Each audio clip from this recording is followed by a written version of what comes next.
Are we really about to trade Tobias Harris?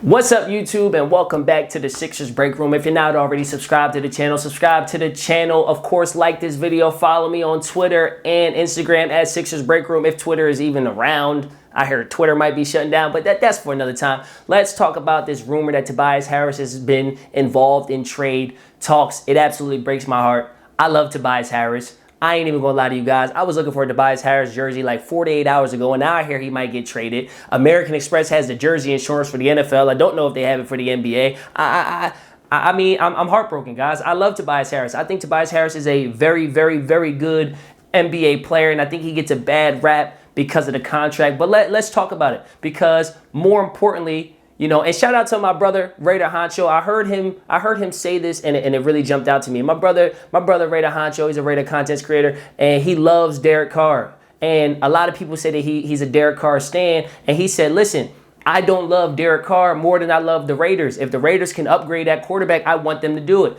I just don't know that they can. And that's how I feel about Tobias Harris. I love Tobias Harris, but I love the Sixers more. If the Sixers could trade Tobias Harris and upgrade the team, upgrade the position, I'd be all for it. The thing is, I don't think that we can. I think Tobias Harris is so much better than our fan base gives him credit for. The guy, he gets seven, like, I haven't looked at his numbers this year. I know his numbers are a little bit down, but for the past couple years, he's been a 17.7 rebound, 3 or 4 assists a night guy. And he was willing to defend. I wouldn't call him some sort of defensive specialist, but the effort is there defensively. He's not like many guys in the NBA who play one side of the floor and don't give much on the other. Also, he can be a knockdown shooter. Also, he can be an additional ball handler. Also, when his shot's not falling, he can get to the basket. He can score from the mid post. He can score from the low post. Like, he's a very versatile player. And I feel like there's not many guys who can do the things that he can do that you would get in return for him, right? Like, I know there's been a huge craze or a huge demand for us to get a 3-and-D guy, but like, our fans, like, we need an elite three-point shooter who's an elite defensive player, as if there's just so many of those out there and that teams are going to be willing to give them up for Tobias Harris. I think the irony is we want a guy like that, which would be a high-value guy, and we think that we can trade Tobias Harris to get him, but we think Tobias Harris sucks. So it's like, if Tobias Harris isn't good, how can you expect them to get much in return for him?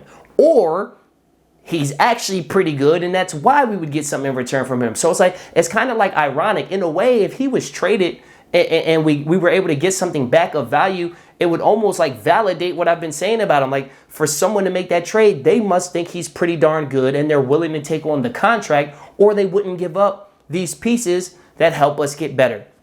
Let's talk about the contract, because ultimately I think that's where all of the Tobias Harris criticism comes from. There is some legitimate questions about whether he's a perfect fit for this roster. And no, I'm not an idiot. I coach basketball. I know he's not a perfect fit for this roster, but I think he's a guy that can do so many things that helps us win basketball games. I think if he wasn't making $37 million a year, nobody would be saying we need to trade Tobias Harris. I think most of the negativity, most of the hate comes from the fact that he's not the best player on the team, or he's not a top 2 player on the team. He's our 3rd or 4th option, depending how you feel about Maxey. I would think most people agree he's the 4th option, and he's making $37 million, and that's just outrageous.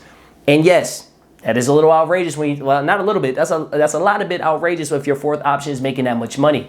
But take away that, or at least try to block that out. If you just look at the basketball, Tobias Harris can hoop, man. And that's all I've ever said. Tobias Harris, he's not a bum. He's not no scrub. He's not the guy that we make him out to be, right? We've seen him in the playoffs when Harden was hurt and Joel Embiid was hurt. We saw him step up, right? Before we got James Harden, he was our 2nd option last year, and we were winning games with Tobias Harris as the 2nd option. Our team definitely got much better when we got Harden, but we were on our way to being a playoff team with Tobias Harris as the 2nd option. And I think we probably would have still made it to the 2nd round with Tobias Harris as the 2nd option. That's a debate for another time. So ultimately, if we're going to trade Tobias Harris, if we're able to upgrade, if we're able to get an upgrade in return for Tobias Harris, I'm all for it.